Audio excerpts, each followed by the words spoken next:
هو الذي أنزل عليك الكتاب منه آيات محكمات هن أم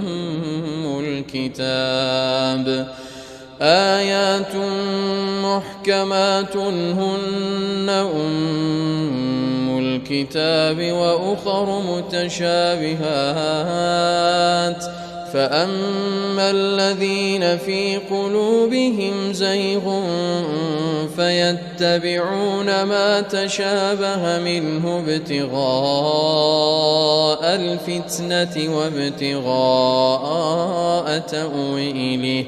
وما يعلم تأويله إلا الله والراسخون في العلم يقولون آمنا به كل من عند ربنا وما يذكر إلا أولو الألباب.